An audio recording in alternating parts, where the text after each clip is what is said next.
Keadilan adalah sebuah kata yang bisa diartikan dengan definisi yang berbeda-beda. Halo semuanya, berjumpa lagi bersama Denaf Official. Dan pada kesempatan kali ini, Denaf Official akan menceritakan sebuah film yang berjudul Satyameva Jayate 2. Namun sebelum ke ceritanya, Denaf Official ingin menyapa para penonton terlebih dahulu. Di antaranya, Devi dari Bandung, Ibu Rosnita dari Jakarta Barat, David dari Lampung, Bang Bejo Teguh dari Banten, Bahtiar dari Kalimantan Selatan, Mulyono dari Jakarta, Muhammad Rofiq dari Malang, Jumadi dari Batam, serta seluruh para penonton Denaf Official yang mohon maaf belum bisa tersapa semuanya. Oke, tanpa berlama-lama lagi, yuk kita langsung lanjut ke ceritanya. Let's go!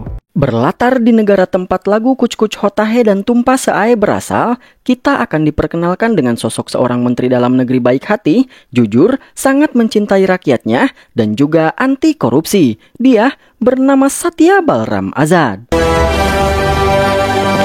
Ini parasnya, di mana di saat itu Satya yang merupakan seorang Mendagri sedang berjalan menuju ruang persidangan politik untuk mewujudkan cita-citanya selama ini, yaitu memberantas dan menghentikan aktivitas korupsi di negaranya. Di mana untuk merealisasikan cita-citanya tersebut, Satya telah membuat sebuah RUU anti korupsi. Namun RUU tersebut hanya akan disahkan jika dia menang dalam persidangan yang akan dia jalani hari ini.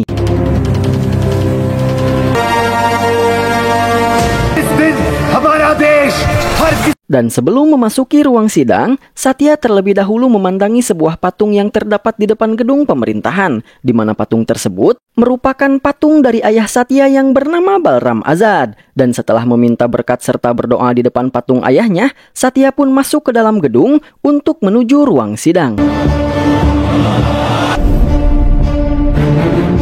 Sebelum persidangan dimulai, Satya terlebih dahulu menghampiri seorang bapak-bapak bernama Yaswan yang merupakan seorang politikus dari pihak oposisi untuk mengobrol dengannya. Di mana di dalam obrolan tersebut, Satya mengatakan kepada Yaswan bahwa dia berharap kalau pihak oposisi tidak akan menentang RUU anti korupsi yang sedang Satya perjuangkan. Dan Yaswan menjawab, dulu ayahmu juga ingin memberantas korupsi di negara kita. Tapi pada akhirnya, dia harus menemui azalnya karena keinginannya tersebut. Jadi, jangan sampai kau juga bernasib sama seperti ayahmu. Karena sekeras apapun kau berjuang, kebenaran tidak akan menang. Karena jangankan pimpinan oposisi sepertiku, bahkan orang-orang dari partai koalisimu juga akan memilih menentangmu di dalam hal ini, ungkap Yaswan sambil melihat ke arah Prasad serta Tripati yang merupakan para pimpinan dari partai yang berkoalisi dengan Satya.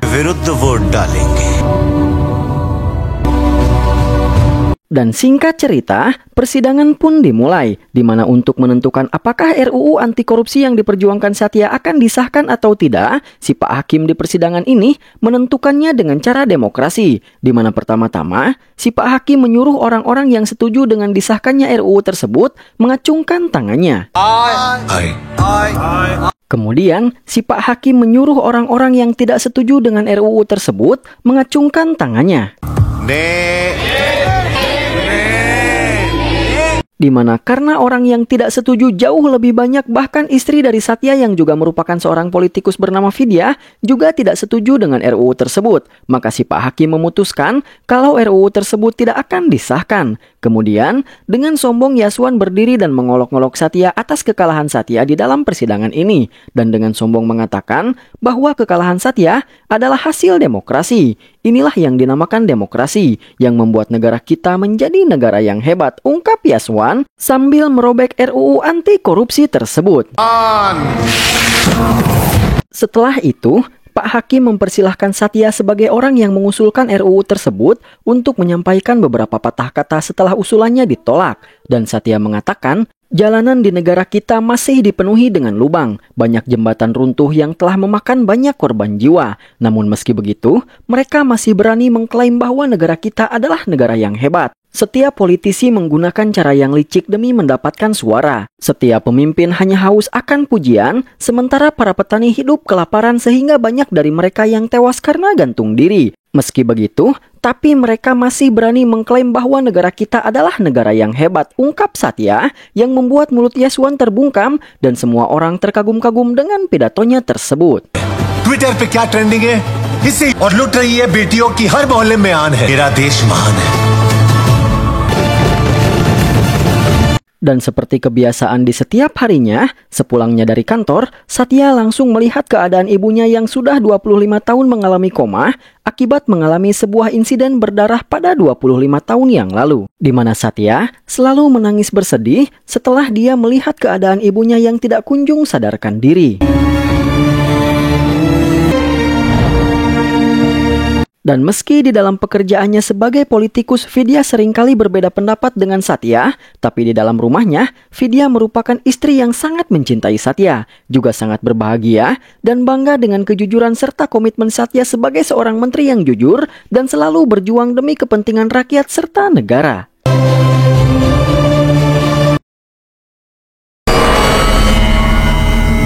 Di malam harinya, dengan menggunakan pakaian tempurnya, Satya mendatangi gedung pemerintahan untuk sekedar merenung di depan patung ayahnya, di mana di sana Satya mengatakan, "Ayah, sejak 20 tahun terakhir tidak ada yang berubah selain mata uang kita. Yang miskin tetap miskin, demokrasi masih dipandang sebelah mata. Apa yang aku dan kamu perjuangkan selama ini tidak pernah mengalami kemajuan. Sehingga sekarang aku bersumpah, jika aku tidak bisa menghentikan korupsi, maka aku akan membuat para koruptor menemui azal mereka," ungkap Satya.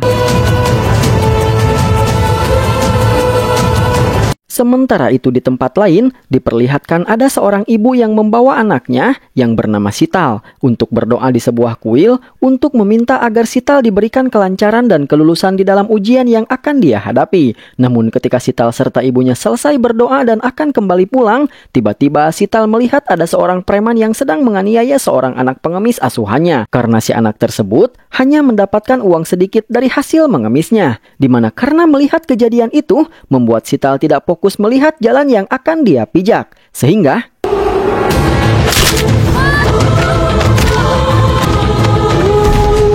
oleh karena itu, si ibu pun segera membawa Sital menuju sebuah rumah sakit. Namun sesampainya di rumah sakit, ternyata seluruh karyawan rumah sakit tersebut sedang melakukan aksi mogok kerja. Sehingga meskipun si ibu sudah menangis memohon kepada si dokter agar dia mau melakukan sebuah pertolongan medis kepada Sital, si dokter tetap menolak bahkan melarang seorang dokter lain yang bernama Jyoti yang ingin memberikan pertolongan kepada Sital. Kemudian, dengan tega si dokter mengatakan, "Aku tidak peduli dengan apa yang terjadi dengan putrimu. Putrimu tidak akan mendapatkan pertolongan apapun di rumah sakit ini. Dan jika kau ingin menyelamatkan putrimu, segera bawalah dia ke rumah sakit swasta." Namun ketika si ibu segera kembali ke bajainya untuk membawa Sital ke rumah sakit lain, tiba-tiba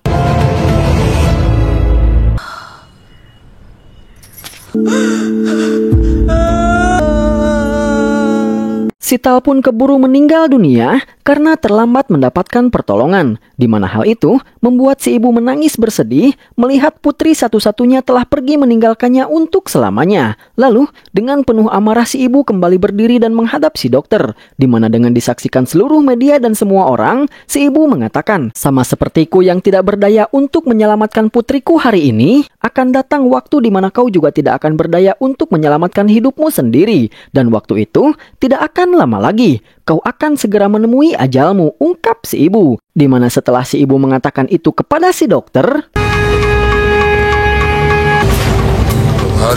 di malam harinya, Satya sudah bersiap dengan pakaian tempurnya untuk mengeksekusi si dokter. Di mana di malam itu, si dokter sedang minum-minum bersama atasannya yang bernama Tatang untuk merayakan keberhasilan si dokter dalam menghasut seluruh pekerja rumah sakit untuk melakukan mogok kerja. Di mana ternyata alasan mengapa si dokter serta Tatang melakukan aksi mogok kerja tersebut adalah karena mereka disuruh oleh seseorang yang belum bisa kita ketahui siapa orangnya untuk melakukan aksi tersebut. Di mana dengan aksi tersebut, orang yang menyuruh Tatang serta si dokter berharap kalau itu bisa membuat rumah sakit tersebut mengalami kebangkrutan. Di mana dengan begitu, maka rumah sakit tersebut akan bisa dibeli dengan harga murah oleh orang yang menyuruh mereka berdua. Sehingga orang tersebut akan bisa memiliki rumah sakit tersebut dan menjadikan rumah sakit tersebut menjadi sebuah rumah sakit swasta miliknya. Maka dengan begitu, orang tersebut akan mempunyai sebuah rumah sakit dengan harga yang murah.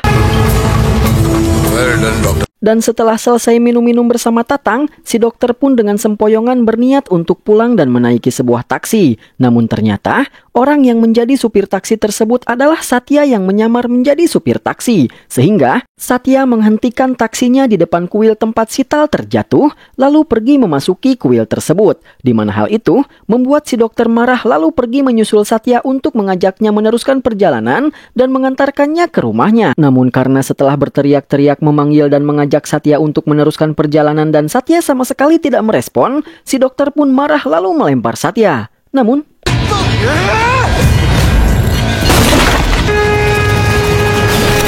melihat itu, bukannya takut, si dokter malah semakin marah dan kembali berniat menyerang Satya. Namun sekali lagi, dengan mudah Satya mematahkan serangan si dokter, lalu menghajar si dokter habis-habisan di sana. Kemudian, Satya pun mengangkat si dokter lalu melemparkannya sehingga si dokter pun mengalami sebuah kejadian yang persis seperti yang Sital alami. Yang membuat si dokter terluka sangat parah dan mengalami perdarahan hebat. Setelah itu, Satya membawa si dokter ke rumah sakit tempat si dokter bekerja. Namun tanpa mengetahui siapa orang terluka yang dibawa Satya, si Satpam tidak menerima Satya dan mengusir Satya, lalu mengatakan bahwa rumah sakit ini sedang tidak menerima pasien karena semua orang di sini sedang melakukan mogok kerja. Jadi, jika kau mau mendapatkan tindakan medis kepada orang yang kau bawa, sebaiknya kau membawanya ke sebuah rumah sakit swasta, ungkap si Satpam yang kemudian berlalu pergi.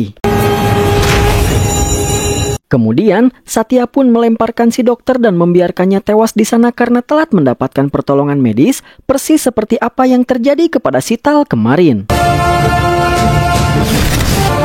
Sehingga di keesokan harinya, berita tentang kematian si dokter pun menjadi trending di seluruh pemberitaan. Dan dengan menyamarkan identitasnya, Satya memberikan sebuah keterangan di media bahwa pembunuhan yang dia lakukan adalah sebuah cara terbaik untuk menghapuskan para penjahat dan koruptor di negaranya. Sehingga dengan ketiadaan para penjahat serta koruptor tersebut, maka seiring dengan waktu negaranya akan bersih dari aktivitas korupsi serta kejahatan. Di mana dengan keterangan tersebut, membuat Satya malah dianggap sebagai sosok pahlawan yang sedang berjuang untuk menghapuskan ketidakadilan di negaranya. Selain itu, aksi yang Satya lakukan membuat seluruh karyawan rumah sakit menghentikan aksi mogok kerja mereka dan mulai bekerja kembali untuk melayani seluruh masyarakat. Namun meski kebanyakan masyarakat mendukung aksi yang dilakukan oleh Satya, pemerintah tetap menentang aksi dari Satya dan menganggap bahwa aksi yang dilakukan oleh Satya adalah tindakan kriminal. Meski niatnya baik, namun cara yang dilakukannya adalah cara yang salah. Oleh karena itu,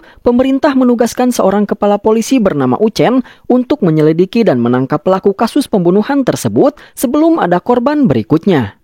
तो अपने हाथों में चूड़ियां पहन लूंगा। स्टेट में कोई भी गुनहगार बच नहीं सकता।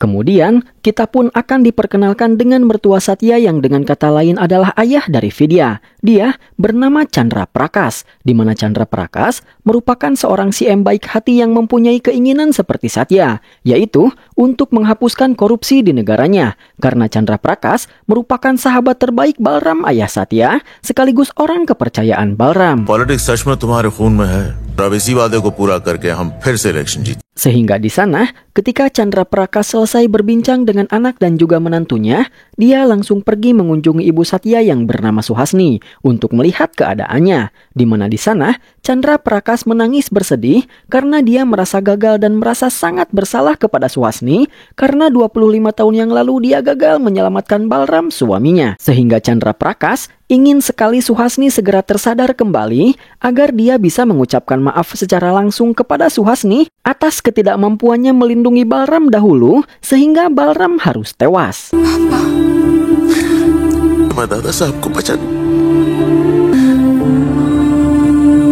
Kemudian setelah itu, Chandra Prakash bersama Satya pergi ke kantornya untuk membicarakan masalah penyelidikan dan penangkapan kepada si pembunuh misterius yang telah bermain hakim sendiri dengan menghabisi si dokter. Di mana di sana, Chandra Prakash mengatakan kepada Uchen sang polisi bahwa untuk bisa menangkap si pembunuh misterius, maka mereka membutuhkan seorang petugas polisi terbaik.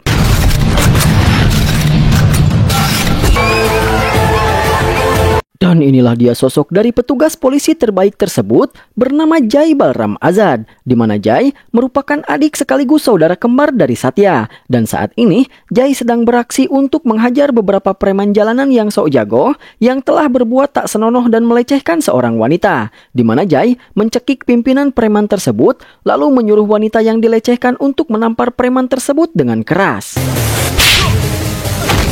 Kemudian, si pimpinan preman kembali bangkit dan mengatakan, "Kau menjadi pemberani karena kau memakai seragam polisimu. Jadi, jika kau memang mempunyai nyali, cobalah lepaskan seragammu dan hadapi kita semua," ungkap si pimpinan. Mendengar itu, Jai pun mulai membuka baju, lalu mulai memamerkan otot-ototnya di hadapan semua orang. Dan setelah itu, oleh karena itu, maka pergedebukan pun terjadi.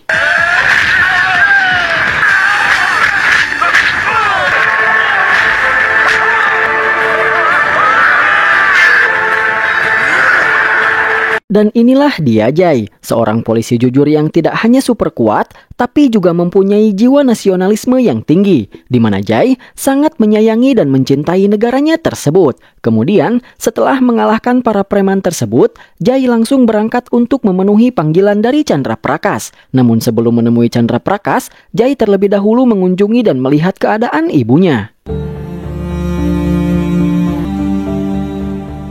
Dan layaknya Satya, setelah menemui ibunya, Jai pun langsung pergi menghadap patung ayahnya untuk merenung di depan patung ayahnya tersebut. Sampai akhirnya Satya datang menemui Jai, sehingga Jai langsung memberikan hormat kepada Satya sebagai seorang polisi yang menghormati seorang menteri dalam negeri. Dan setelah memberi hormat sebagai seorang polisi, Jai langsung memeluk Satya sebagai seorang adik yang menyayangi kakaknya. Kemudian, mereka berdua dihampiri oleh Chandra Prakas, di mana setelah saling menyapa, Chandra Prakas mengatakan kalau Jai akan diberikan sebuah tugas penting, yaitu menangkap seorang pembunuh misterius yang telah melanggar hukum dengan bermain hakim sendiri. Dan Jai menerima tugas tersebut dengan senang hati, dan dia berjanji kalau dia pasti akan segera menangkap si pembunuh tersebut, tanpa dia ketahui bahwa si pembunuh misterius adalah kakaknya sendiri. Setelah itu, Jai pun pergi ke kantor tempat dia bertugas yang baru untuk berkenalan dengan Uchen dan para bawahannya yang lain di kantor tersebut. Namun ketika Jai sedang membariskan para bawahannya tersebut, tiba-tiba dia mendapatkan telepon dari nomor yang tidak dikenal, di mana ketika dia mengangkatnya, ternyata कौन कहता है कि मैं तेरे लिए अनजान हूं? मैं तो वो गैर हूं जिसकी कानून को तलाश। itu adalah si pembunuh misterius alias Satya yang menelpon dengan menyembunyikan nomornya dan dengan menggunakan efek suara, di mana di sana Satya mengatakan bahwa meskipun yang dia lakukan adalah sesuatu yang salah karena merupakan sebuah tindakan kriminal, tapi sebenarnya dia hanya ingin mencari dan menegakkan keadilan. Oleh karena itu, Satya mengatakan, "Aku akan memberikan kematian yang mengerikan kepada semua penjahat, yang bahkan akan membuat mereka merasa takut untuk dilahirkan kembali. Semua itu aku lakukan demi negaraku," ungkap Satya. Kemudian, setelah Jai memberikan kode kepada asistennya untuk melacak nomornya, Jai menjawab, "Jika kau benar-benar ingin menegakkan keadilan demi kebaikan negara kita, maka harusnya kau menjadi bagian dari sistem, seperti menjadi polisi atau anggota parlemen." Mendengar itu, Satya yang sedang berperan menjadi si pembunuh misterius pun mengatakan, "Bukankah saudaramu juga merupakan seorang menteri? Tapi apa yang sudah dia bisa lakukan? Bahkan mengesahkan RUU anti korupsi saja dia tidak mampu. Itulah bukti bahwa menjadi bagian dari sistem bukanlah solusi untuk menegakkan keadilan." Di mana pada intinya, di sini mereka saling berdebat dan berbeda pendapat tentang prinsip keadilan dan tentang cara yang benar di dalam menegakkan sebuah keadilan. Di mana pada intinya, setelah saling berdebat mereka tetap memegang teguh prinsip mereka masing-masing. Jai dengan prinsip keadilannya dan begitu pun dengan Satya. Sehingga di sini, Jai semakin berhasrat untuk menangkap si pembunuh misterius alias Satya dan menyuruh Satya untuk segera menyiapkan kain kafan untuk dirinya sendiri. में लहराते तिरंगे को सलाम करूंगा न प्रधानमंत्री को से खाकी वर्दी पहने सिपाहियों को मिलता है। Sementara itu di sebuah madrasah, terlihat para anak-anak umat muslim yang sedang menimba ilmu di sana akan melakukan acara makan bersama. Namun setelah makanan tersebut disajikan dan anak-anak itu mulai memakannya, tiba-tiba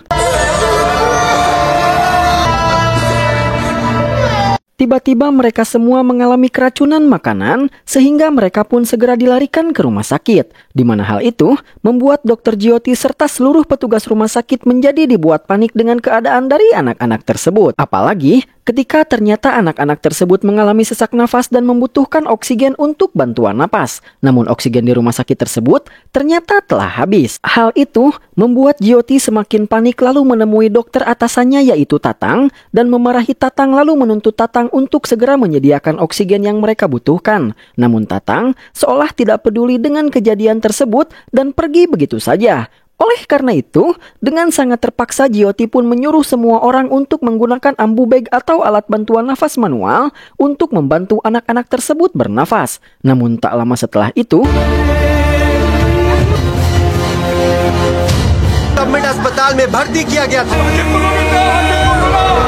anak-anak tersebut harus tewas akibat kesulitan bernafas, di mana setelah diselidiki, keracunan tersebut ternyata diakibatkan karena biji-bijian yang dimasak untuk dihidangkan kepada anak-anak tersebut adalah biji-bijian yang sudah kadaluarsa, dan kejadian tersebut menjadi berita trending topik di pemberitaan di seluruh media. Dan singkat cerita, saat para jenazah anak-anak tersebut akan dikebumikan, Satya serta Vidya yang ikut berkabung atas kejadian tersebut datang ke tempat di mana para jenazah tersebut sedang dikeramasi. Namun bukannya disambut dengan baik, beberapa warga justru mencaci maki Satya serta Vidya karena menganggap bahwa kedatangan mereka hanyalah untuk berpura-pura bersimpati demi kepentingan politik. Padahal sebenarnya Satya serta Vidya tidak memperdulikan nasib mereka karena mereka merupakan orang-orang yang beragama Islam yang merupakan agama minoritas di India. Sehingga mereka pun mengusir Satya serta Vidya, bahkan melempari dan hendak memukuli Satya serta Vidya.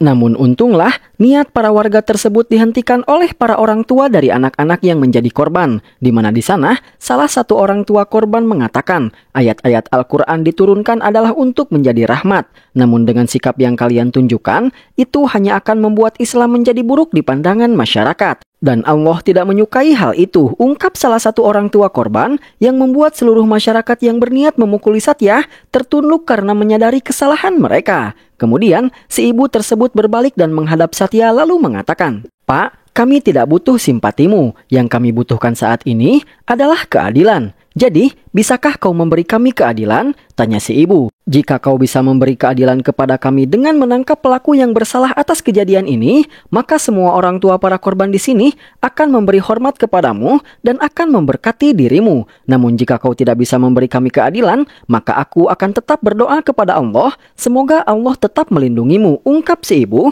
yang kemudian berlalu pergi. Oleh karena itu, di saat Satya kembali ke gedung pemerintahan, dia melemparkan sebuah berkas kepada Prasad. Dan dengan amarah, Satya mengatakan, "Kakak iparmu telah memasok biji-bijian makanan yang meracuni anak-anak itu. Dan kau telah mengirimkan oksigen yang seharusnya dikirimkan ke rumah sakit kepada kontributor terbesarmu. Di mana karena hal itu, 40 anak tak berdosa kini telah tewas. Sementara kau yang menyebabkan anak-anak tersebut tewas, malah bersikap seolah tak berdosa dan dengan santai duduk sambil menikmati hidangan di ruangan ini," ungkap Satya yang kemudian melampiaskan amarahnya dengan memukul meja rapat sehingga meja tersebut terbelah dan mengagetkan semua orang. Melihat apa yang dilakukan oleh Satya, bukannya merasa bersalah, Prasad malah mengatakan bahwa kesedihan yang dirasakan oleh Satya adalah hal yang wajar. Karena mayoritas suara yang didapatkan oleh partai Satya adalah berasal dari orang-orang Muslim tersebut. Itulah sebabnya Satya merasa bersedih karena dengan kematian dari anak-anak tersebut, maka anak-anak tersebut tidak akan tumbuh dewasa dan tidak akan bisa memberikan suaranya untuk partai Satya di dalam pemilu. Maka dengan begitu, jumlah suara yang akan dia dapatkan kelak akan berkurang 40 orang, ungkap psikolog Prasad. Mendengar itu, Satya mengatakan, "Aku akan melaporkan kejadian ini kepada si M agar si M bisa memaksamu agar kau mengundurkan diri." Dan sekali lagi, bukannya takut, Prasad yang dibantu oleh sahabatnya yaitu Tripati mengatakan, "Hei Pak Menteri, jangan lupa, kau bisa menjadi Menteri Dalam Negeri adalah karena koalisi kami. Jadi, jika aku mengundurkan diri, maka pasti seluruh partaiku juga akan mengundurkan diri. Dan itu akan membuat posisimu terancam, ungkap Tripati. Kemudian, Tripati melanjutkan perkataannya. Secara fisik aku mungkin tidak sekuat dirimu yang bisa membelah meja hanya dengan pukulan tanganmu. Tapi secara politik, aku cukup kuat untuk menjatuhkan pemerintahanmu, ungkap Tripati, yang lagi-lagi membuat Satya tak berdaya lalu pergi meninggalkan ruangan tersebut. Dan di malam harinya, Prasad, Tripati, serta Tatang mengadakan sebuah pesta untuk merayakan keberhasilan mereka. Karena ternyata Prasad sengaja bersekongkol dengan orang-orang rumah sakit untuk membuat kasus kematian anak-anak muslim di rumah sakit tersebut dengan tidak mengirimkan oksigen-oksigen yang dibutuhkan oleh rumah sakit. Semua itu untuk membuat rumah sakit tersebut dituntut dan ditutup untuk selamanya. Maka dengan begitu, Prasad bisa membeli rumah sakit tersebut dengan harga murah, lalu menjadikan rumah sakit tersebut sebagai rumah sakit swasta miliknya. Sehingga dari sini, kita bisa mengetahui bahwa orang yang menyuruh si dokter serta atasannya yaitu Tatang untuk melakukan mogok kerja di awal film adalah Prasad. Namun tanpa mereka ketahui, di saat mereka sedang berbahagia dan merasa sudah menang lalu bersenang-senang di dalam pesta, di dekat mereka ada malaikat maut yang sedang mengawasi mereka untuk mencabut nyawa mereka semua. Sehingga sesaat setelah pesta tersebut selesai, tiba-tiba Tatang pun modar dengan mengenaskan. Setelah itu, Satya pun pergi untuk menargetkan Prasad serta Tripati yang saat ini sedang dalam perjalanan pulang bersama dua pengawal mereka. Dan tiba-tiba, di mana hal itu membuat kepala dari dua pengawal mereka terbentur sehingga mereka berdua jatuh pingsan. Lalu Satya pun muncul dengan epik yang membuat Prasad serta Tripati menyadari bahwa Satya merupakan si pembunuh misterius yang saat ini sedang menargetkan mereka berdua untuk dijadikan mangsa berikutnya. Hal itu membuat mereka berdua ketakutan sehingga mereka berdua berusaha memohon ampunan. Namun jelas Satya tidak mau memberikan ampunannya dan merusak mobil yang mereka tumpangi dan mencabut mesin mobil tersebut lalu menghantamkannya, yang membuat para pengawal mereka tewas di tempat dan Prasad serta Tripati jatuh pingsan. Dan alangkah kagetnya mereka berdua ketika mereka tersadar dari pingsannya, mereka berdua sudah berada di madrasah tempat anak-anak muslim sebelumnya mengalami keracunan. Dan di sana, Satya mengatakan, anak-anak muslim itu tidak tahu bahwa makanan yang mereka makan kemarin adalah makanan terakhir mereka. Tapi di sini, aku cukup berbaik hati untuk memberitahu kalian bahwa ini adalah makanan terakhir yang akan kalian makan. Makanan yang sama dengan yang dimakan oleh anak-anak muslim tersebut. Dan kini, giliran kalian yang harus menikmati makanan ini, ungkap Satya. Di mana hal itu membuat Prasad serta Tripati ketakutan, menyesal, dan memohon ampunan kepada Satya agar tidak menghabisi mereka di sana. Dan mereka berjanji kalau mereka akan menyerahkan diri kepada polisi dan mengakui semua kejahatan yang telah mereka lakukan. Bahkan mereka bersedia untuk mengundurkan diri seperti yang Satya inginkan. Namun Satya menjawab bahwa sekarang semuanya sudah terlambat. Dan sekarang aku tidak ingin kalian hanya mengundurkan diri dari dunia politik,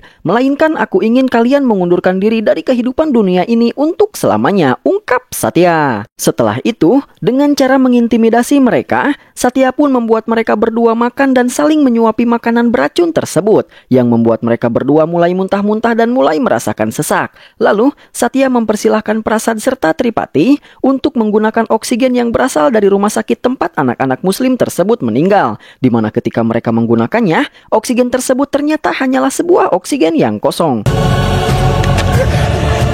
Sehingga Satya pun memberikan mereka berdua masing-masing sebuah ambu bag atau alat bantu nafas manual untuk membantu mereka bernafas. Yang jelas dengan alat tersebut itu tidak akan cukup untuk menangani sesak nafas yang berat. Sehingga layaknya anak-anak tersebut, Prasad serta Tripati pun tewas karena kehabisan nafas.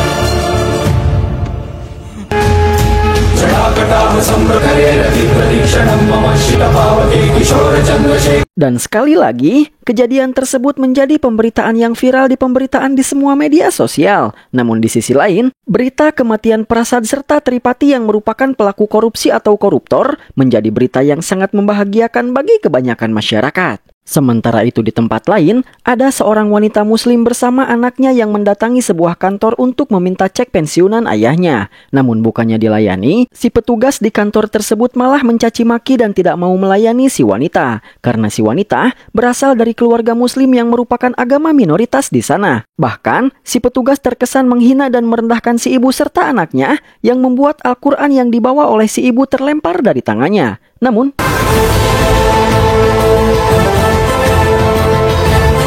Jai berhasil menangkap Al-Quran tersebut dan melihat kelakuan si petugas kepada si wanita membuat Jai emosi sehingga Jai menghampiri si petugas dengan tatapan yang mengintimidasi. Lalu,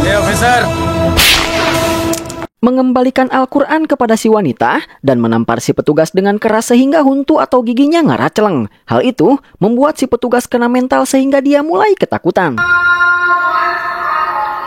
Dan tepat di saat azan berkumandang, Jai mengatakan kepada si petugas bahwa dia memberikan waktu 20 menit kepada si petugas untuk mengurusi cek pensiunan untuk ayah si wanita. Dan si petugas harus sudah selesai mengurusi cek pensiunan ayah si wanita tepat di saat si wanita menyelesaikan sholatnya. Sehingga tepat di saat si wanita mulai melaksanakan ibadah sholat, si petugas pun segera berlari ke dalam kantor untuk mengurusi cek pensiunan ayah si wanita dan menyelesaikan cek tersebut, lalu memberikan cek tersebut kepada si wanita tepat di saat si wanita menyelesaikan sholatnya. Setelah itu, Satya menyuruh si petugas untuk berjongkok sambil memegang telinganya, lalu mengatakan bahwa laki-laki yang tidak menghargai wanita sama sekali tidak pantas disebut sebagai laki-laki, karena wanitalah yang menjadi sebab mengapa laki-laki dilahirkan ke dunia ini. Jadi, mereka harus dihargai, ungkap Jai. Kemudian, sebuah pemberitaan di TV memberitakan sebuah berita tentang sebuah gedung milik seorang pengusaha bernama Joshi yang baru saja selesai Joshi bangun dan bahkan baru diresmikan oleh Chandra Prakas. Namun gedung tersebut kini telah runtuh kembali, padahal baru saja diresmikan, di mana karena kejadian runtuhnya gedung milik Joshi ini membuat banyak orang tak berdosa tewas di tempat karena tertimpa reruntuhan. Dan penyebab dari runtuhnya gedung tersebut diduga karena Joshi menggunakan material yang jelek untuk mengirit biaya di dalam pembangunan gedung tersebut. पता चला है कि जोशी कंस्ट्रक्शंस के owner Namun ketika ditanya dan diwawancarai oleh media tentang masalah material yang jelek yang digunakan untuk pembangunan gedung tersebut, Joshi tidak mau mengakui kesalahannya tersebut. Dan tidak hanya itu, tapi dengan tegas, Joshi juga mengatakan kepada media bahwa Joshi tidak ingin bertanggung jawab atas kerugian yang ditimbulkan oleh runtuhnya gedung miliknya tersebut. Di mana hal itu membuat Satya yang juga menonton pemberitaan tersebut marah dan sepertinya berniat menargetkan Joshi sebagai target dia selanjutnya. Sadar bahwa Joshi telah merugikan banyak orang sehingga dia termasuk dalam kriteria yang akan menjadi incaran si pembunuh misterius, Uchen dan para bawahannya pun segera menemui Joshi untuk memperingatkannya agar lebih waspada. Karena bisa jadi, sekarang Joshi akan menjadi target pembunuhan selanjutnya yang akan dilakukan oleh si pembunuh misterius. Tidak hanya Uchen, Jai serta asistennya pun juga datang untuk memperingatkan Joshi. Dan di tengah-tengah obrolan mereka, tiba-tiba Satya pun datang ke sana untuk memperingatkan Joshi secara langsung di depan Jai serta seluruh polisi di sana agar Joshi lebih waspada. Sehingga hal itu membuat Joshi mulai ketakutan dan memohon kepada Jai serta pasukannya agar Jai dan pasukannya tetap berada di sampingnya untuk melindungi dirinya. Apalagi besok lusa Joshi akan melangsungkan sebuah pesta pernikahan anaknya. Mendengar itu, Jai mengatakan bahwa Joshi tidak usah khawatir dan jalankan saja pesta pernikahan sesuai dengan yang telah direncanakan oleh Joshi. Karena Jai serta pasukannya akan berjaga menjaga pesta tersebut untuk mengamankan Joshi. Dan Jai mengatakan, jika seandainya si pembunuh misterius berniat menghabisi Joshi di pesta tersebut, maka pasti dia akan datang dengan cara menyamar menjadi tamu undangan. Namun hal itu justru akan memudahkan Jai untuk mengidentifikasi si pembunuh, karena pasti si pembunuh adalah orang yang tidak diundang ke dalam pesta. Sehingga dengan itu akan membuat Jai bisa mengidentifikasi si pembunuh dengan mudah, sehingga membuatnya lebih mudah untuk menangkap dan menghabisi si pembunuh, ungkap Jai kepada Joshi di depan Satya kakaknya. Kemudian setelah itu, Joshi pun mengundang Satya serta istrinya untuk datang ke pesta pernikahan anaknya tersebut. Tanpa Joshi sadari bahwa orang yang dia undang adalah orang yang sedang menargetkan nyawanya. Dan dengan diundangnya Satya masuk ke pernikahan secara resmi, itu akan membuat Jai kesulitan untuk mengidentifikasi si pembunuh misterius. Singkat cerita, pesta pernikahan anak Joshi pun telah tiba, di mana di sana Jai dan seluruh timnya pun sudah memantau dan menjaga seluruh area pesta untuk mengamankan Joshi. Kemudian, Satya datang bersama Vidya ke pesta dan mereka pun berpesta, berjoget dan menari bersama.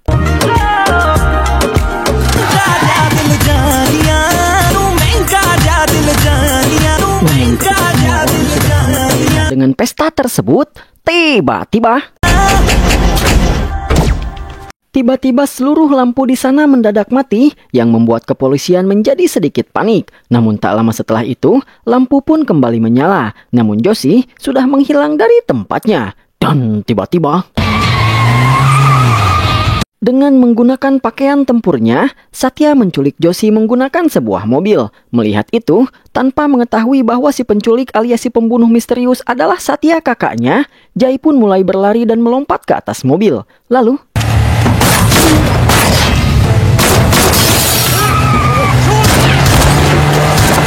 dan meski dikepung serta ditembaki dari berbagai arah oleh Jai serta para pasukannya, Satya bisa bertahan lalu membuat Jai terlempar dari atas mobilnya dan menerobos penjagaan polisi, lalu kabur meloloskan diri dengan membawa Joshi.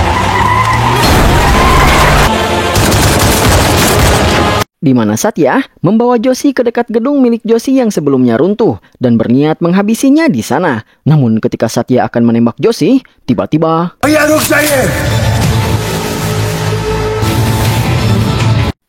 datanglah Jai yang menghentikan aksi dari Satya dengan menodongkan pistol kepadanya. Melihat itu, Satya pun juga menodongkan pistolnya ke arah Jai. Sehingga kini mereka saling menodongkan senjata satu sama lain. Namun di saat mereka sudah saling berhadapan dengan saling menodongkan senjata mereka masing-masing, tiba-tiba Jai merubah arah tembakannya dan menembak Joshi, yang membuat Satya pun juga melakukan hal yang sama. Sehingga pada akhirnya Joshi pun tewas di tangan Jai serta Satya. Setelah itu, mereka pun saling berhadapan dan saling memasang senyuman, lalu berpelukan. Karena ternyata, selama ini mereka sudah saling bekerja sama untuk melakukan aksi-aksi tersebut untuk membantai para koruptor dan para penjahat di negaranya. Dan setelah itu, mereka berdua pun pergi untuk kembali merenung di hadapan patung Balram. Dan di sana, mereka teringat dengan masa lalu mereka, di mana di saat mereka masih bocil, ada seorang petani bernama Daya yang sedang menangis bersedih dan hampir melakukan bunuh diri, namun keburu dihentikan oleh Chandra Prakas yang pada saat itu masih belum menjadi CM, dan satu orang lainnya yang kita sebut saja dia dengan sebutan si Agung. Dan tak lama setelah itu, seluruh warga desa pun juga mulai berdatangan untuk menghampiri dan melihat keadaan Daya. Lalu, Suhasni bertanya kepada Daya tentang apa yang sebenarnya terjadi. Dan Daya menjelaskan bahwa dia tidak bisa membayar hutangnya kepada seorang rentenir. Jadi, si rentenir tersebut membawa kerbau milik Daya. Dan jika tanpa kerbau, maka bagaimana caranya aku bisa membajak sawahku? Bagaimana caraku bisa menanam biji-bijian? Ungkap Daya. Dan sambil menangis, Daya kembali mengatakan negara ini terlalu acuh dengan para petani, sehingga tidak ada yang peduli dengan setiap masalah yang sedang dihadapi oleh para petani. Mendengar itu, Suhasni mengatakan, "Kau jangan bilang begitu, karena meskipun pemerintah tidak peduli dengan para petani, tapi kita masih mempunyai seorang pejuang yang sangat kuat, yang siap berjuang untuk memperjuangkan setiap hak kita. Dan orang itu adalah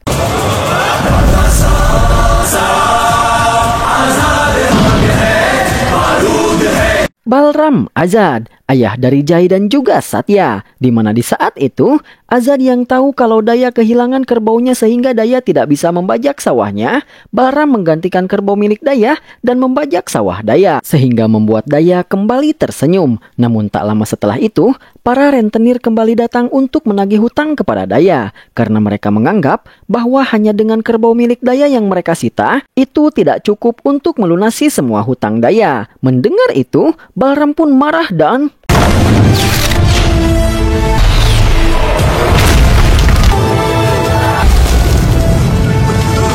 memukul tanah dengan alat pembajak sawah hingga membuat tanah tersebut terbelah, di mana hal itu membuat para rentenir tersebut ketakutan lalu kabur melarikan diri, sehingga dengan itu membuat Jai serta Satya sangat bangga terhadap ayahnya, lalu berlari dan memeluk ayahnya. Tidak hanya Jai serta Satya, tapi juga seluruh penduduk desa merasa bangga terhadap Balram. Kemudian, setelah kembali ke rumahnya, Balram dan Suhasni melakukan sedikit perbincangan, di mana di dalam perbincangan ini, pada intinya kita akan mengetahui tentang seberapa besar cinta yang Balram miliki untuk negaranya, serta untuk istrinya yaitu Suhasni. Lalu, di tengah-tengah perbincangan mereka berdua, datanglah Daya bersama Agung dan Chandra Prakas, di mana di sana, Daya langsung menghampiri Balram lalu mengucapkan terima kasih yang sebesar-besarnya atas bantuan Balram kepadanya. Lalu, Daya mengatakan bahwa suatu hari nanti, dia berharap kalau dia akan bisa berguna bagi Balram ataupun keluarga Balram. एक दिन Dan perbincangan mereka terhenti karena Agung mengalami batuk-batuk yang tidak biasa, di mana dari batuknya tersebut kita bisa menyimpulkan bahwa Agung menderita sebuah penyakit yang serius. Namun Agung menyembunyikan fakta tersebut dari Balram dan yang lainnya karena dia takut jika dia memberitahukan kondisinya, maka Balram tidak akan mau mengajak Agung di dalam aksinya. Karena ternyata di saat itu Balram serta seluruh masyarakat sedang akan melakukan aksi demo besar-besaran untuk mendemo pemerintah mereka yang korup. Sehingga singkat cerita, di keesokan harinya, Balram serta seluruh masyarakat pun sudah siap untuk datang dan berdemo ke kantor pemerintah. Namun sebelum berangkat, Balram terlebih dahulu melakukan sebuah ritual untuk kelancaran aksi mereka.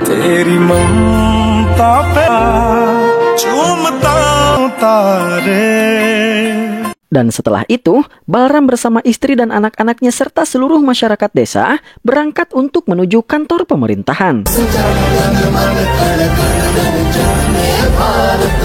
Namun sesampainya di kantor pemerintahan, Balram serta seluruh masyarakat sudah disambut oleh pasukan kepolisian yang mengawal pihak pemerintah, di mana para polisi tersebut langsung berinisiatif menyerang seluruh masyarakat sehingga terjadilah sebuah keributan.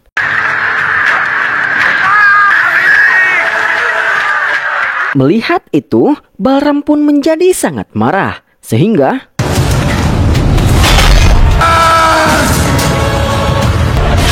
di mana dengan itu, akhirnya keributan pun bisa dilerai. Lalu, setelah situasi sudah kembali aman, Azad atau Balram mulai berjalan ke depan kantor dan memberikan sebuah pidato, di mana Azad mengatakan, hari ini adalah tanggal 15 Agustus, hari peringatan kemerdekaan negara kita. Tapi menurutku, negara kita belumlah merdeka. Hari di mana negara kita terbebas dari segala macam bentuk korupsi dan malpraktik, di hari itulah negara kita akan benar-benar menjadi negara merdeka. Dan di hari itu juga, aku akan mulai merayakan hari kemerdekaan kita, ungkap Azad yang membuat semua orang terkagum-kagum. Lalu, Balram juga mengajak seluruh masyarakat untuk tidak pernah takut melawan penguasa, untuk berjuang menegakkan keadilan dan menumpas segala bentuk korupsi serta ketidakadilan di negaranya. Meski dalam perjuangannya tersebut, mereka mungkin akan kehilangan nyawa mereka, di mana pidatonya tersebut disambut dengan gemuruh teriakan kekaguman dari seluruh masyarakat. वहाँ खून भी तिरंगा है। Namun di dalam aksi demo besar-besaran tersebut, Agung kembali mengalami batuk-batuk bahkan sampai mengeluarkan darah. Tapi meski begitu, itu tak membuat semangat Agung patah untuk tetap berjuang demi kemajuan negaranya. Dan aksi yang dipelopori oleh Balram tersebut mendapatkan dukungan dari semua kalangan masyarakat seperti pelajar, guru, dokter, perawat, pengacara, serta polisi bahkan pegawai pemerintah dari seluruh negeri. Namun meski aksi yang dilakukan oleh Balram merupakan aksi damai, tapi faktanya di beberapa titik tempat lokasi demo yang lain, ada saja sekelompok pendemo yang terlibat kerusuhan dengan pihak keamanan. Dan aksi demo yang dilakukan oleh Balram tersebut berhasil menarik perhatian dari CM atau Ketua Menteri, sehingga si Pak CM pun berencana untuk turun tangan langsung untuk menemui Balram untuk berdiskusi. Singkat cerita, malam pun poek, dan Balram serta seluruh keluarganya dan juga semua masyarakat masih dengan aksi mereka dan masih menunggu di depan gedung pemerintahan. Namun tiba-tiba, kondisi Agung semakin memburuk dan dia harus dibawa ke pos kesehatan. Sehingga, Balram serta keluarganya pun menghampiri Agung di pos kesehatan. perawatan, di mana di sana akhirnya Balram mengetahui bahwa penyakit yang sedang Agung derita adalah penyakit kanker, dan Agung mengatakan kalau dia sengaja menyembunyikan hal ini karena dia tahu kalau Balram tidak akan mengajaknya di dalam perjuangannya jika Balram mengetahui kondisinya tersebut.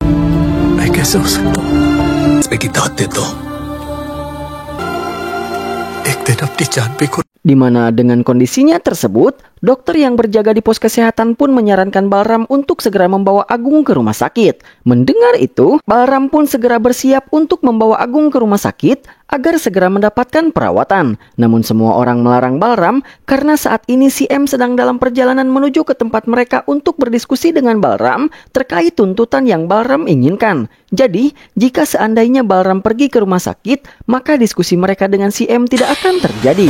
Oleh karena itu, di sana Suhasnilah yang menawarkan diri untuk menggantikan Balram mengantarkan Agung ke rumah sakit.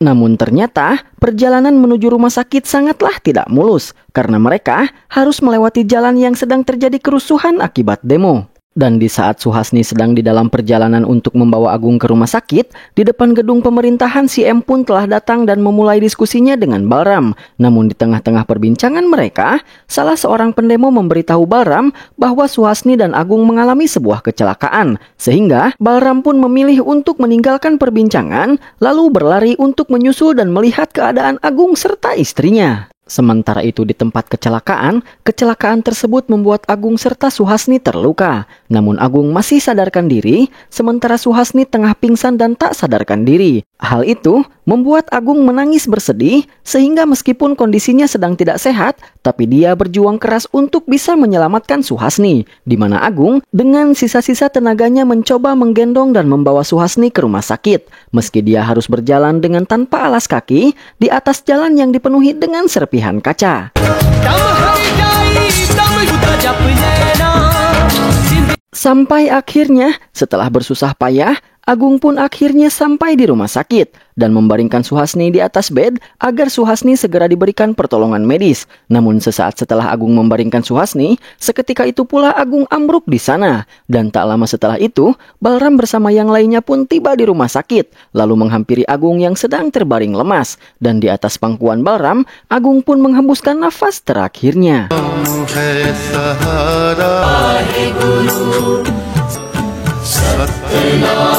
Setelah itu, karena Suhasni mengalami perdarahan yang cukup hebat, membuat dia kehilangan banyak darah dan harus diberikan donor darah. Sehingga Balram pun memberikan darahnya untuk didonorkan kepada Suhasni. Namun ketika proses donor darah sedang berlangsung, tiba-tiba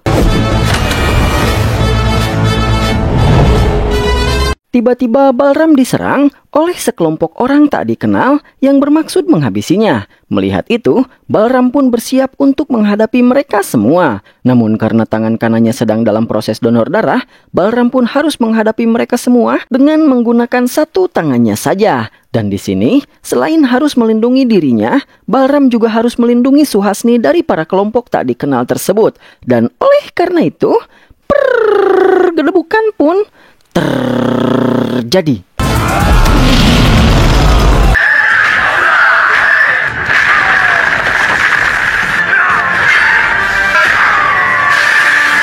Meski pada awalnya Balram bisa menangani mereka semua, tapi karena jumlah mereka yang tidak ada hentinya terus berdatangan, apalagi dia hanya menggunakan satu tangannya, Balram pun pada akhirnya kewalahan dan mulai terluka terkena tikaman dari senjata-senjata orang-orang tadi kenal tersebut. Namun meski begitu, dengan tenaga dan kekuatannya yang tersisa, meski sudah terluka sangat parah, Balram masih bisa bertahan dan membabad habis semua orang yang menyerangnya. Dan bersamaan dengan Balram yang telah berhasil mengalahkan semua musuhnya, Suhasni pun mulai membuka matanya dan tersadar. Melihat kondisi Balram, Suhasni pun menangis bersedih. Dan ketika Balram akan menghampiri Suhasni, Tiba-tiba ada orang lain yang datang lalu menikam Balram dari belakang. Di mana dengan itu, pada akhirnya Balram yang perkasa pun harus tumbang tergeletak tak berdaya dan menghembuskan nafas terakhirnya sebelum dia bisa menyelesaikan perjuangannya.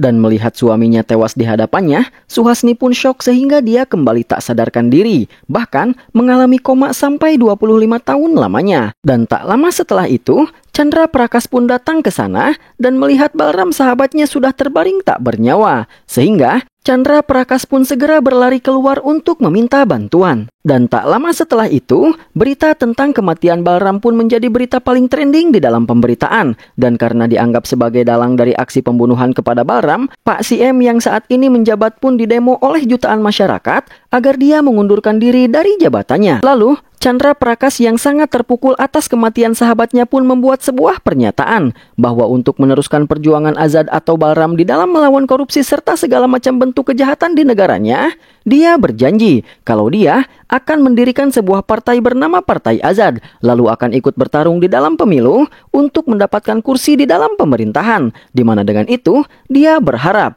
kalau dia akan bisa menghentikan aksi korupsi melalui jalur sistem kenegaraan, ungkap Chandra Prakas. Selain itu, untuk mengenang jasa Balram yang telah mengorbankan hidupnya demi memberantas korupsi serta segala macam bentuk kejahatan, jutaan masyarakat pun membuat sebuah patung Balram di depan gedung pemerintahan.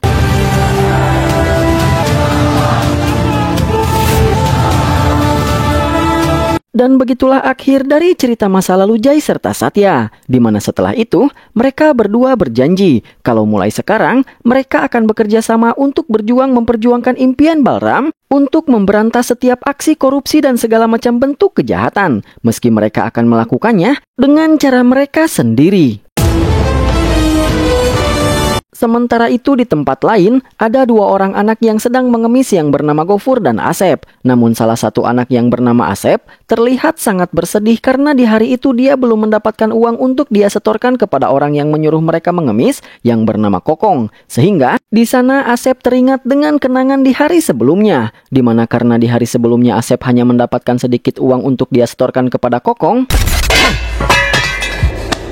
Kokong pun memarahinya dan menghukum dirinya. Bahkan, Kokong mengatakan bahwa seharusnya Kokong tidak hanya membakar wajah Asep, tapi seharusnya Kokong memotong kaki Asep agar Asep cacat seperti Gofur. Di mana dengan itu, Kokong yakin kalau akan membuat orang-orang kasihan terhadap Asep sehingga mereka akan memberi Asep lebih banyak uang, ungkap si Kokong. Lalu, untuk menenangkan Asep yang terlihat sangat bersedih, Gofur pun memberikan sebagian hasil mengemisnya kepada Asep agar Asep tidak mendapatkan hukuman dari Kokong. Namun hal itu tidak cukup untuk mengobati rasa ketakutan Asep, karena kini mental dan psikologis Asep sudah terlihat tidak stabil akibat terlalu sering mendapatkan siksaan, sehingga dalam kepalanya hanya ada kenangan buruk tentang penyiksaan yang dia dapatkan dari Kokong. Dan akibat dari tekanan mental akibat penyiksaan yang dia terima selama ini, membuat Asep begitu sangat ketakutan. Sehingga, demi menyudahi penderitaannya selama ini, Asep pun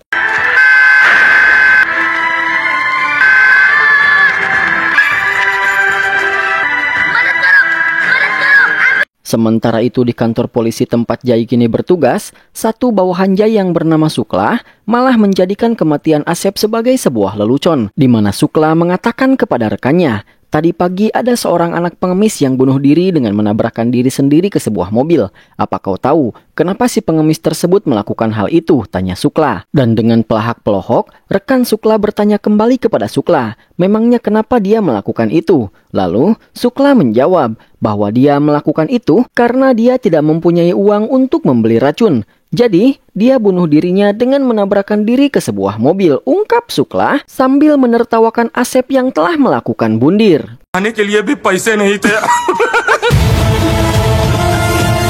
Namun lelucon yang Sukla katakan tersebut jelas membuat Jai yang memiliki rasa kemanusiaan yang tinggi marah mendengar lelucon tersebut. Sehingga Jai pun menghampiri Sukla lalu mengajaknya masuk ke ruangan Jai dengan alasan ada sesuatu yang ingin Jai bicarakan. Dan sesampainya di ruangan Jai, awalnya Jai bersikap baik dan seolah tidak berniat buruk kepada Sukla. Sampai akhirnya Jai menyuruh asistennya untuk keluar dulu dan menutup pintunya rapat-rapat. Disitulah Jai mulai menunjukkan ekspresi kemarahannya lalu mengatakan, ada seorang anak yang tewas, bukannya bersimpati kau malah menertawakan kejadian tersebut. Apa menurutmu kematian anak itu adalah hal yang lucu? Tanya Jai. Kemudian Jai kembali melanjutkan, karena kau suka tertawa, sekarang aku menyuruhmu untuk tertawa terbahak-bahak. Dan jika kau berhenti tertawa, maka aku akan memukulmu, ungkap Jai. Namun bukannya tertawa, Sukla yang ketakutan pun malah colohok. Sehingga dengan itu, karena takut dipukuli, Sukla pun mulai tertawa terbahak-bahak tanpa berhenti. Namun di setiap dia mengambil nafas untuk kembali tertawa, otomatis tawa dari Sukla pun selalu berhenti. Sehingga di sela-sela Sukla mengambil nafas, Jai selalu memukuli Sukla dengan keras dan menghajarnya habis-habisan.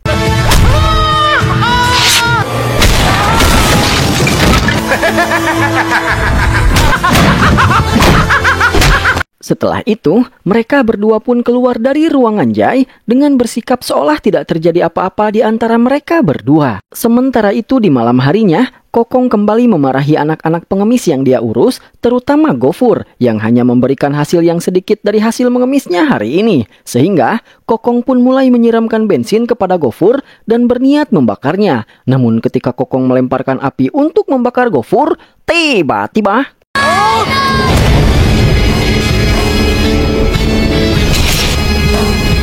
tiba-tiba Satya datang, menahan api yang Kokong lemparkan, dan dengan amarah karena melihat tindakan Kokong kepada para anak-anak tersebut, Satya mulai menghajar Kokong di depan anak-anak yang selama ini dia aniaya.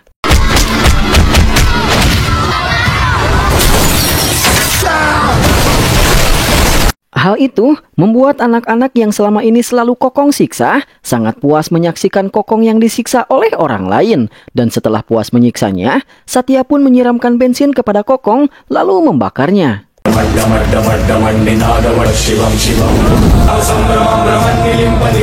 Setelah itu, atas rasa terima kasih dari Gofur serta semua anak-anak pengemis tersebut karena Satya telah menyelamatkan dan membebaskan mereka dari Kokong, Gofur dan semuanya berjanji, jika seandainya ada kepolisian datang untuk menyelidiki kasus kematian Kokong, kami akan bilang kalau kami tidak melihat apa-apa dan tidak mendengar apa-apa, ungkap anak-anak tersebut.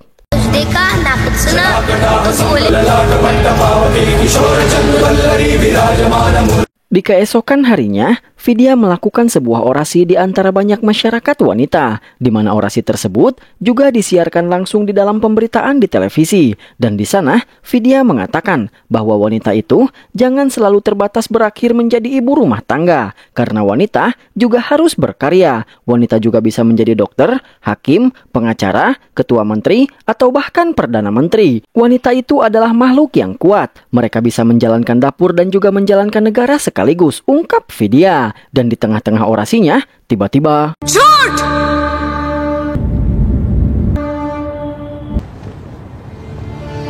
Jyoti menyela pembicaraan Vidya dan dengan menangis Jyoti berjalan ke depan lalu mengatakan, apa yang kau katakan itu semuanya adalah kebohongan. Wanita itu tidak sekuat dan tidak seterhormat itu, ungkap Jyoti, yang membuat Vidya bingung dengan apa yang dimaksud oleh Jyoti. Sehingga Vidya meminta Jyoti untuk menjelaskan masalah apa yang sedang dia alami sebenarnya, karena siapa tahu Vidya bisa membantunya. Mendengar itu, Jyoti mengatakan, jika kau ingin membantuku, maka cobalah untuk mengembalikan kehormatanku yang telah direnggut dariku oleh para pemuda brengsek yang telah memperkosaku, ungkap Jyoti sambil menangis yang membuat Vidya menjadi sangat kaget.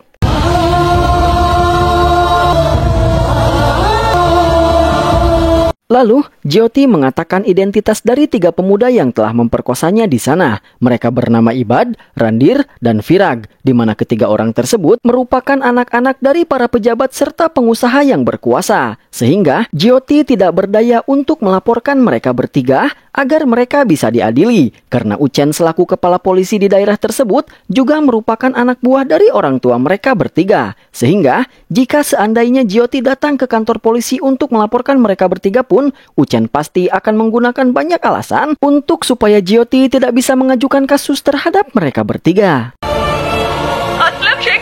Dan jika seandainya aku mengajukan tuntutan ke pengadilan, maka sebelum aku bisa mencapai pengadilan, mereka pasti akan menghabisiku terlebih dahulu, ungkap Jyoti. Itulah sebabnya aku datang ke sini dan mengatakan semua ini di depan media dan semua orang. Aku berharap akan ada orang yang mau memberikan keadilan kepadaku. Kemudian, dengan harapan mendapatkan simpati dari banyak orang sehingga akan ada banyak orang yang membantunya untuk mendapatkan keadilan, Jyoti pun menyiramkan bensin ke tubuhnya dan membakar dirinya sendiri di hadapan semua orang. Sementara Vidya dan semua orang yang berniat membantu, mereka tidak sempat mencapai tempat Jyoti berada untuk menghentikan niatnya.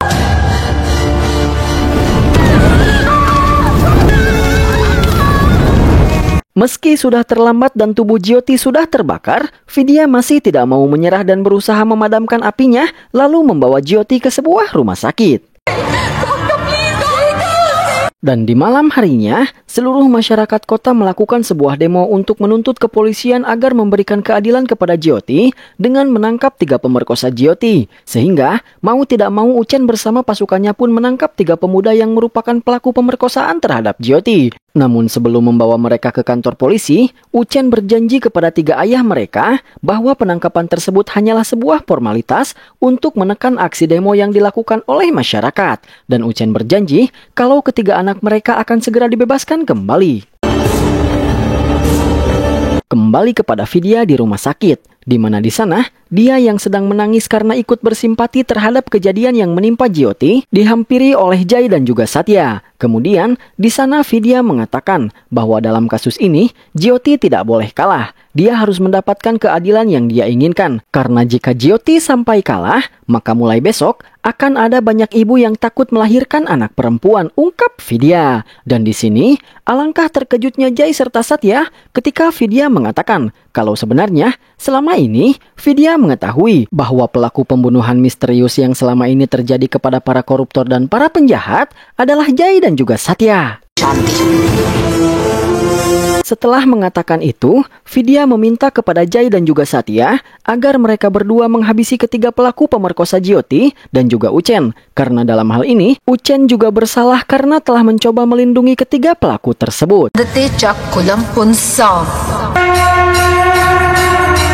Sementara itu, di saat Uchen serta bawahannya sedang dalam perjalanan menuju kantor polisi dengan membawa ketiga pelaku, mereka terjebak di dalam sebuah kemacetan karena mereka melewati sebuah jalan yang sedang dilakukan sebuah perayaan, di mana karena kemacetan tersebut membuat mobil mereka tidak bisa bergerak, dan Uchen tidak bisa keluar dari mobil untuk membuat orang-orang tersebut mengosongkan jalan karena pintu mobilnya terhalang dan tidak bisa dibuka. Dan di saat itulah muncul 2 malaikat maut yang akan merenggut nyawa mereka semua.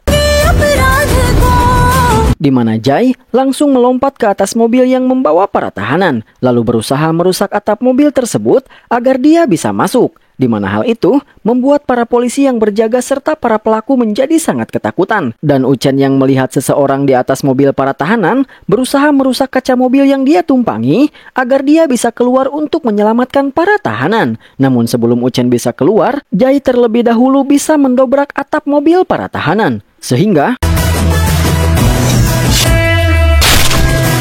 di mana di sana Jai berhasil menghabisi 2 pelaku sekaligus, sementara 1 pelaku berhasil kabur keluar mobil dan melarikan diri. Kemudian, sebelum Jai mengejar 1 pelaku yang tersisa, Jai terlebih dahulu menghabisi 2 polisi korup bawahan Uchen. Dan ketika Jai telah menghabisi semua orang lalu pergi mengejar 1 pelaku yang tersisa, di saat itu juga Uchen berhasil mendobrak kaca mobil yang dia kendarai. Dan ketika Uchen berhasil mendobrak kaca mobilnya, Uchen pun dibuat sangat terkejut dengan kematian kedua tahanannya dan juga para bawahannya. Sehingga Uchen pun bergegas pergi untuk mencari dan menyelamatkan 1 tahanan lagi.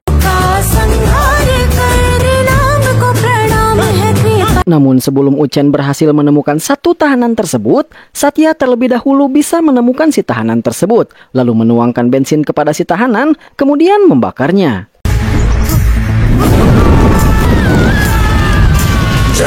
Dan ketika Satya selesai membakar 1 pelaku pemerkosa terakhir yang tersisa, tiba-tiba Uchen berhasil menemukan Satya dan berniat menghabisinya. Namun dia dihentikan oleh Jai. Lalu Jai serta Satya pun menghajar, menyiksa, dan menganiaya Uchen habis-habisan. Di mana setelah mereka berdua puas menyiksa Uchen di sana, mereka pun Kemudian, Chandra Prakas pun datang ke acara perayaan tersebut untuk melakukan sebuah ritual. Dan bersamaan dengan itu, Suhasni pun akhirnya tersadar dan bangun dari komanya. Di mana ketika pertama kali Suhasni membuka matanya, hal pertama yang dia ingat adalah Balram suaminya, beserta kenangan pahit yang menimpanya 25 tahun yang lalu. Dan saat dia mulai beranjak berdiri dari tempat tidurnya, Suhasni melihat foto kedua anaknya yang kini telah tumbuh dewasa dan mempunyai wajah yang sangat mirip dengan Balram. Lalu, dengan teterlengan Suhasni pun pergi keluar rumah dan entah bagaimana caranya dia pun sampai di tempat di mana acara perayaan tersebut sedang berlangsung. Dan di sana Suhasni melihat Chandra Prakas, di mana ketika Suhasni melihat Chandra Prakas, raut wajahnya mulai berubah menjadi sangat ketakutan, sehingga dia pun teringat dengan kenangannya 25 tahun yang lalu, di mana ternyata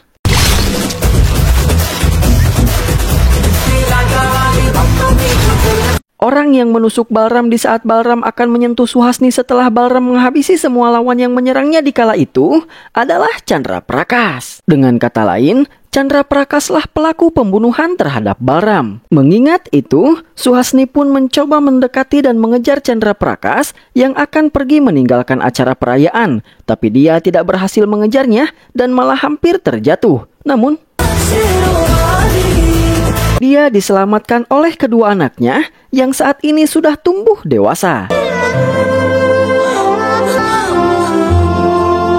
Setelah itu, Jai, Satya serta Vidya pergi mengajak Suhasni untuk menunjukkan patung Balram. Dan di perjalanan menuju patung Balram, Suhasni menceritakan kisah sebenarnya tentang pelaku pembunuhan terhadap Balram. Sehingga di sana Jai serta Satya bertekad kalau mereka akan membalaskan dendam Balram kepada Chandra Prakas tepat di saat Chandra Prakas sedang melakukan ritual peringatan terhadap kematian Balram. Karena ternyata untuk menutupi kejahatannya, setiap setahun sekali Chandra Prakas selalu mengadakan upacara peringatan kematian Balram. Di mana hal itu membuat Vidya yang merupakan anak kandung Chandra Prakas merasa bersedih dengan keadaan tersebut. Namun dengan tegar, Vidya mengatakan, sebagai putri Chandra Prakas, mungkin aku akan menangis di saat ayahku mendapatkan hukuman yang seharusnya dia dapatkan. Tapi sebagai menantu dari Balram, aku bahkan tidak akan mengedipkan mataku di saat kalian berdua mengeksekusi Chandra Prakas.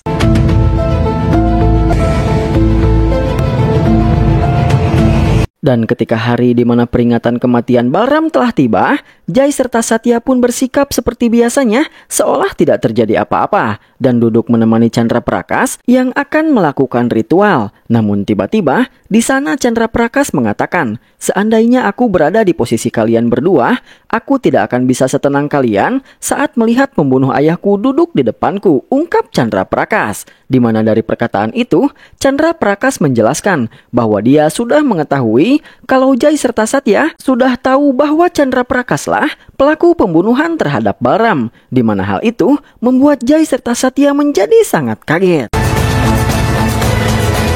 Kemudian, di sana Chandra Prakas juga menjelaskan bahwa alasan dia menghabisi Balram adalah demi mendapatkan jabatan dan kekuasaan, di mana jabatan yang dia dapatkan kali ini sebagai seorang CM, itu dia dapatkan dari hasil menghabisi Balram. Setelah itu, Chandra Prakas juga mengatakan bahwa alasan mengapa dia bisa mengetahui kalau Jai serta Satya sudah tahu tentang siapa Chandra Prakas sebenarnya adalah karena selama ini Chandra Prakas selalu mengawasi Suhasni, karena Suhasni merupakan satu-satunya orang yang menjadi saksi kunci atas pembunuhan yang dia lakukan kepada Balram. Sehingga ketika dia mengetahui bahwa Suhasni telah tersadar dari komanya, di saat itu juga dia menyadari kalau pasti Suhasni sudah menceritakan semua informasi tentang kematian Balram terhadap kedua anaknya.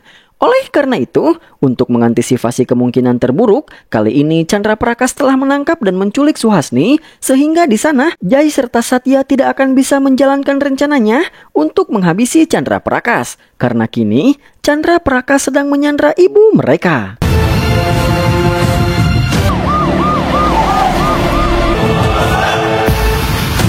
Dan singkat cerita, di malam harinya, Chandra Prakas mengajak Jai serta Satya untuk menemui ibu mereka yang Chandra Prakas sandra. Di mana di sana, Chandra Prakas melarang Jai serta Satya untuk menyentuh Suhasni. Lalu, dia mengatakan Jika seandainya Jai serta Satya tidak ingin melihat ibunya celaka, maka Chandra Prakas mengharuskan Jai serta Satya bertarung satu sama lain sampai titik darah penghabisan. Jika tidak, maka Chandra Prakas akan menyuruh anak buahnya yang saat ini mengelilingi mereka berdua dengan memegang senjata api untuk menghabisi mereka berdua. Mendengar itu, demi melindungi ibunya, Jai serta Satya pun tidak melakukan perlawanan dan mengikuti apa yang Chandra Prakas perintahkan, yaitu bertarung satu sama lain.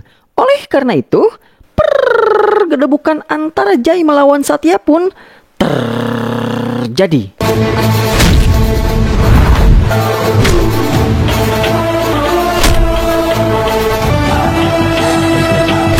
Melihat kedua anaknya saling menyerang, saling memukul, dan saling menyakiti, Suhasni pun hanya bisa menangis dan tidak bisa melakukan apapun untuk menghentikan mereka berdua. Dan karena Jai serta Satya sama-sama kuat, pada akhirnya pertarungan mereka berdua pun berakhir imbang, di mana mereka berdua sama-sama tumbang.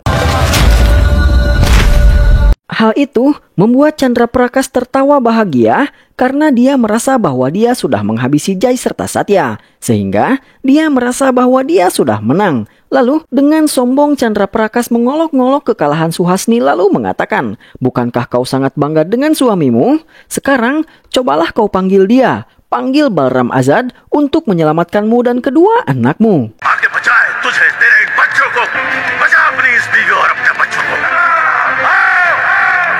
Di mana sesaat setelah Chandra Prakas mengatakan itu, tiba-tiba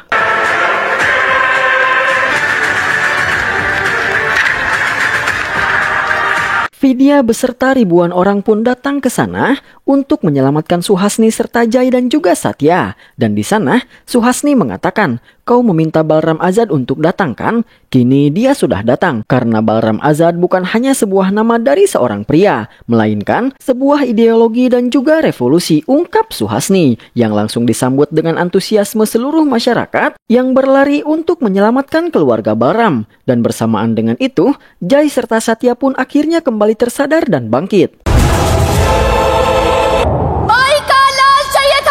Melihat itu, Chandra Prakas yang sebelumnya merasa telah menang pun akhirnya ketakutan, lalu kabur melarikan diri. Melihat itu, Satya pun berusaha mengejar dan menghentikan Chandra Prakas. Sementara para masyarakat langsung menghajar seluruh anak buah Chandra Prakas dan berhasil menyelamatkan Suhasni. Dan Chandra Prakas, dia berhasil menggapai dan memasuki helikopternya, lalu berniat pergi melarikan diri. Tapi dengan tenaganya, Satya berusaha menahan helikopternya.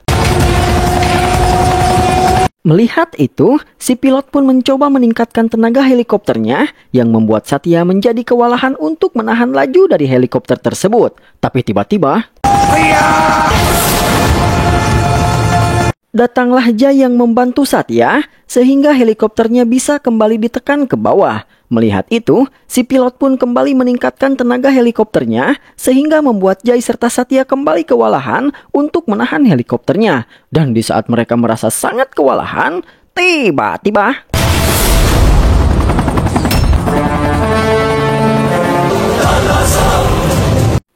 mereka berdua merasa bahwa Balram ayahnya ada di samping mereka saat ini dan membantu mereka berdua untuk menekan helikopternya kembali ke bawah. Di mana dengan itu, Jai serta Satya pun akhirnya berhasil menarik kembali helikopternya ke bawah. Bahkan ketika si pilot kembali mencoba meningkatkan tenaga helikopternya, itu tetap tidak berhasil dan malah membuat helikopternya menjadi rusak.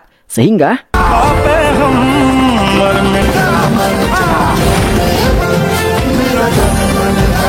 Chandra Prakas pun tidak bisa lagi melarikan diri, yang membuat dia pun harus dihajar habis-habisan oleh Jai dan juga Satya di hadapan seluruh masyarakat.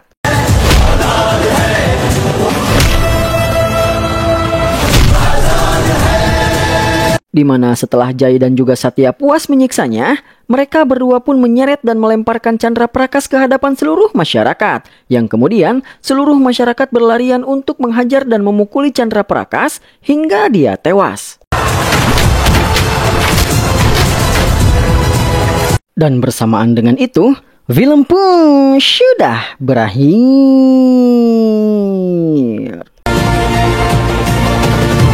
Oke, sampai di sini dulu pertemuan kita kali ini ya lur. Terima kasih bagi dulur-dulur yang sudah menonton dari awal hingga akhir. Jangan lupa like, share, komen, dan subscribe ya lur. Sampai jumpa lagi di video-video berikutnya. Bye-bye.